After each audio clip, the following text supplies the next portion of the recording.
we've been using this porcelain from Brett Landscapes. Got to say, they're really hardy slabs. They're so resilient.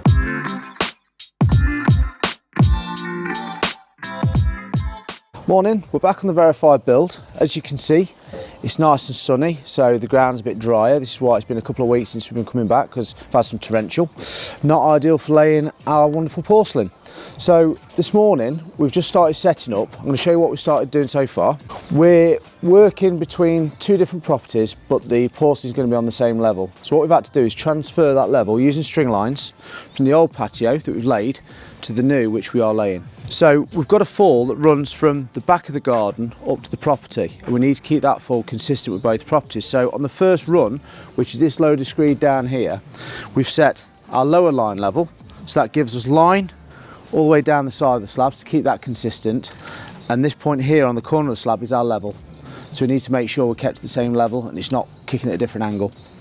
This side, we've got our top liner level, so this is showing now that we've got the fall set, again, the line of the slab, and it's got the gradient we're working to. So what I've got the lads to do so far, we've put the line level in, we've put the screed in, we've trimmed it all off, and now we're getting ready to mix up the butter for the back of the slabs and start laying.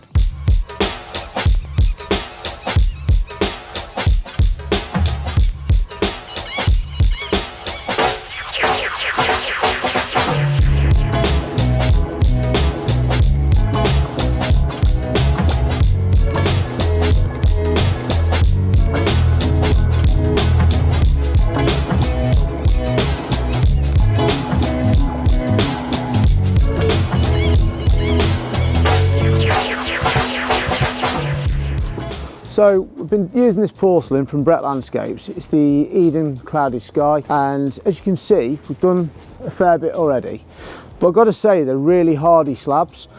We've been giving them some stick with a mallet, and don't get me wrong, I'm not the lightest bloke going, and put a bit of force behind them, but they're so resilient. And that's how it's been so far. We've not broken one. We've cut a few, but we've not broke any.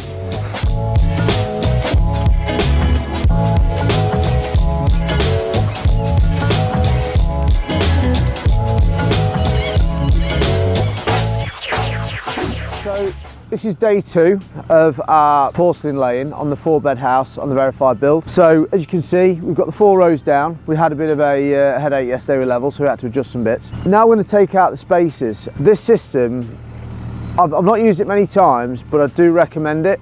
So it not just keeps your spacing uniform, but also your clamping down, brings your slabs level like I spoke about yesterday. And now it comes to removing them, they're quite simple. So what we do is just check the tightness off the spacer like so. So you've got a bit of movement there.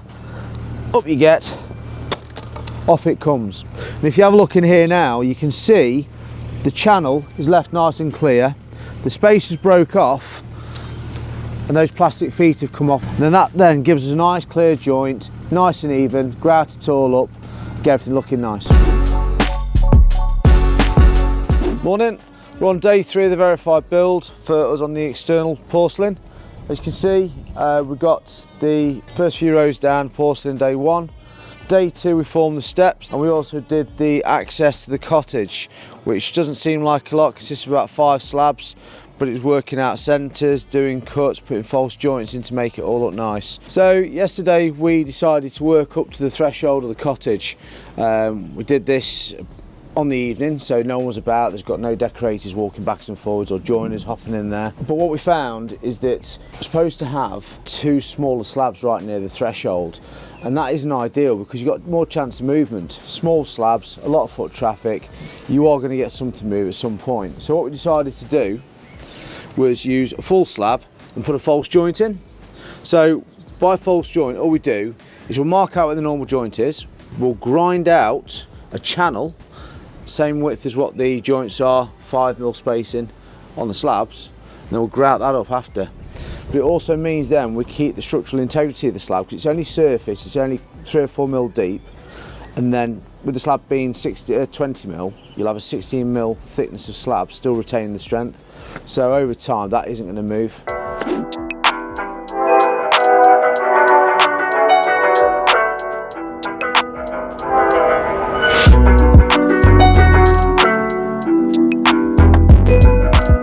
So we're starting to come to the end of our run with the slabs. So we've caught up with the cottage. So we've done our 10 courses. Now we've come across this level change here. Now we knew it was going to come. I've been spitballing some ideas about.